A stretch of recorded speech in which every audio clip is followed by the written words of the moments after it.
Finally today, the U.S. State Department has been sending musicians overseas for many years. It's an easy way to spread goodwill to different parts of the globe, especially to countries that maybe don't get so much attention. One example, Swaziland. It's one of the smallest nations in Africa. You'll find it wedged between South Africa and Mozambique. And it's where the world's Alex Gallafent met a couple of American jazz musicians. Jeff Hoffman says he's just a guitar player, but for a few days in Swaziland, he's an ambassador. Of sorts. Although I hope the pros do better than I do. Oh, now, Jeff, don't be so self-effacing. That's his musical partner, Keri Chryst, a jazz singer. And whatever Hoffman says, they are ambassadors, cultural ambassadors, just as Duke Ellington was decades earlier. Yes, we're very well aware of that. Jeff has brought that up several times. Several times, yeah. And we're actually even, in one of our little sets we prepared, we've even added A-Train. The pair are here in Swaziland to perform at a local venue.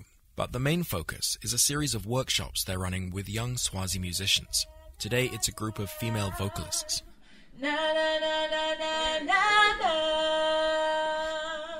know, when I asked them in the beginning of the lesson who here has ever had a singing lesson, no one raised their hand. So that it's just this kind of thing is not available for them. They don't have the access to know, to learn more about the nitty-gritty and the skin and bones of their instrument. If you're not sure, keep going.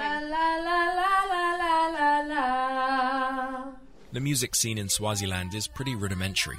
There's one great venue and a few well-known artists, but not much in the way of training, like how to work with a sound engineer. All right. You might want to comment on the volume of your monitors. If you need more in your monitor, definitely tell him. Here's one of the singers. Hello world, my name is Lando, Dlamini, and I'm a musician from Swaziland. And she's a 21-year-old force of nature. Currently, I'm rocking pink hair. Yes, you heard right, it's pink hair, it's a fringe. And then I've got my SpongeBob t-shirt on, and I've got my little tutu skirts going on, and a lot of color here and there. I'm a very colorful person, so yeah, that's what it is. One, two.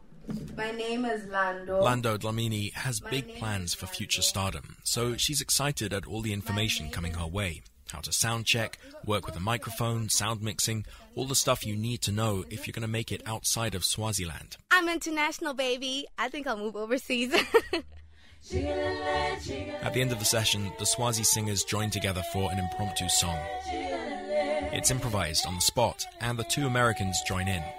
For Keri Chryst, this kind of workshop is a two-way street. We have a lot to share with each other. You know, if I come away with anything myself from this trip, it's an added willingness to be spontaneous, even in a performance setting. Lando, of course, needs no lessons in that kind of thing. You give me jazz, I'll probably rock it. You give me rock, I'll totally kill it. For the world, I'm Alex Gallafent, Swaziland. Alex's story was produced with assistance from the International Reporting Project. We'll be back in Africa for tomorrow's Global Hit 2. Alex heads to Johannesburg.